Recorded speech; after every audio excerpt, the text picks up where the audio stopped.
আসসালামু আলাইকুম রহমতুল্লাহ। সুপ্রিয় শিক্ষার্থী বন্ধুরা, এশআর গণিত শিক্ষালয়ে তোমাদের স্বাগত জানাচ্ছি। কেমন আছো তোমরা? ভালো আছো নিশ্চয়ই। আলহামদুলিল্লাহ, আমিও ভালো আছি। আজ আমি তোমাদের গণিত বিষয়ের ষষ্ঠ অধ্যায়ের 38 পৃষ্ঠার 2 ও 3 নং প্রশ্নের সমাধান করে দেখানোর চেষ্টা করব ইনশাল্লাহ। এর পূর্বে আমি ষষ্ঠ অধ্যায়ের ভগ্নাংশ নিয়ে আলোচনা করেছিলাম এবং 1 নম্বর অঙ্কের সমাধান করে দেখিয়েছিলাম।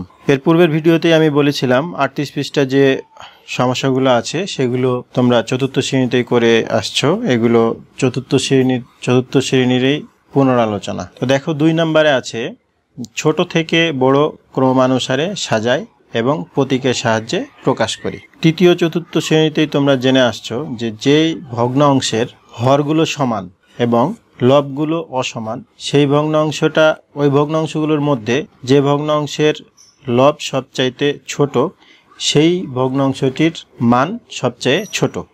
সুতরাং আমরা 1 নম্বরে লিখতে পারি সবচেয়ে ছোট ভগ্নাংশ 7/2 এরপরে আমরা এখানে একটা ছোট থেকে যেহেতু বড় আকারে আমরা সাজাচ্ছি, সুতরাং চিহ্নটা হবে এরকম। এরপরে 7/3, এরপরে 7/6, এরপরে 7/7। তাহলে এটাই হলো আমাদের 2-এর 1 নম্বরের উত্তর। এরপরে আমরা দেখব 2-এর 2 নম্বর। এখানে দেখো ভগ্নাংশগুলোর সবগুলোর লব সমান। তো তোমরা জানো যে যেই ভগ্নাংশগুলোর লব সমান এবং হরগুলো অসমান হবে, ওই ভগ্নাংশগুলোর মধ্যে যেই ভগ্নাংশটির হর সবচেয়ে ছোট সেই ভগ্নাংশটির মান সবচেয়ে বড় হবে। তাহলে এখানে দেখো যে সবচাইতে ছোট হলো 2 আছে, তাহলে আমরা যেহেতু ছোট থেকে বড় আকারে সাজাবো, সুতরাং আমরা এখানে দেখতে পাচ্ছি যে 7/2, 7/2। এরপরে দেখো 7/2। এরপরে দেখো তাহলে 5/2। এরপরে 4/2। এরপরে 2/2। তাহলে এটা আমাদের 2 নম্বরের 2-এর 2 নম্বরের উত্তর। এরপরে দেখো 3 নম্বর। 3 নম্বরে আছে যে খালি ঘরের সংখ্যাগুলো নির্ণয় করো। মানে খালি ঘরে কি সংখ্যা হবে?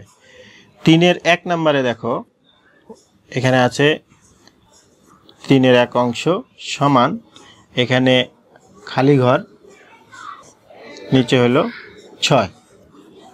এখানে একটা জিনিস চিন্তা করতে হবে যে এই যে প্রথম যে ভগ্নাংশটা, এই ভগ্নাংশটাকে কত দিয়ে গুণ করে অথবা ভাগ করে এই জায়গায় লিখছে। হয়তো অনেক সময় উপরে থাকবে, নিচে খালি ঘর থাকবে, অনেক সময় ভাগ করে লেখা থাকবে, অনেক সময় গুণ করে লেখা থাকবে। তাহলে এখানে দেখো গুণ করে লেখা আছে। এখানে 3কে কত দিয়ে গুণ করলে 6 হয়? 3কে 2 দিয়ে গুণ করলে 6 হয়। তাহলে আমরা এখানে 3কে 2 দিয়ে গুণ করে এখানে 6 পাওয়া গেছে। তাহলে আমরা এই 1কে কি করব? 2 দিয়ে গুণ করব। তাহলে 2কে 1 দিয়ে গুণ করলে 2-1-কে 2। তাহলে আমাদের খালি ঘরে হবে কত? 2। তার অর্থ হলো যে কোনো ভগ্নাংশকে হর এবং লব, এটা তো হর, এটা লব, হর এবং লবকে একই সংখ্যা দিয়ে গুণ করলে মানের কোনো পরিবর্তন হয় না।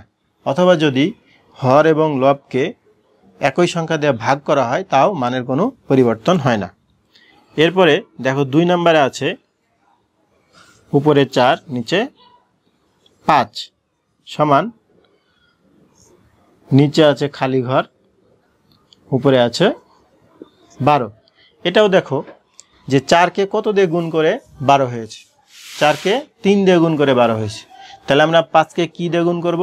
3 দিয়ে গুণ করব। 3 দিয়ে গুণ করে যে সংখ্যাটা হবে সেই সংখ্যাটা আমরা এখানে বসাবো। 3 4 12, এখানে তাহলে 3 5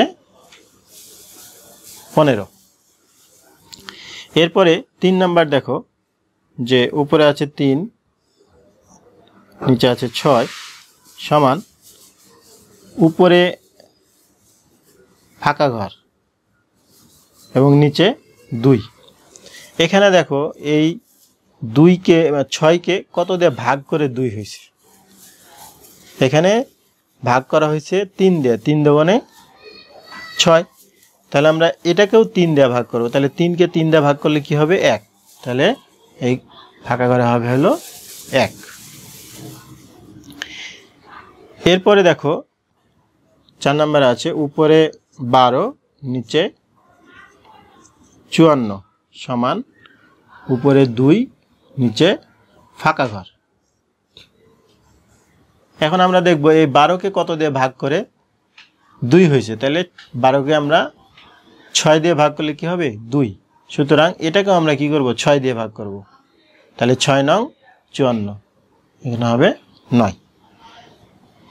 তাহলে আমাদের 4 নম্বরের মানে 3-এর 4 নম্বরের উত্তর হলো এটা। আশা করি তোমরা বুঝতে পেরেছো। এই 2 এবং 3 নাম্বার তোমরা ভিডিওটি দেখে পুনরায় করার চেষ্টা করবে। ভিডিওগুলো আমি বেশি লম্বা করতে চাচ্ছি না, যাতে তোমরা অধৈর্য হয়ে যাও।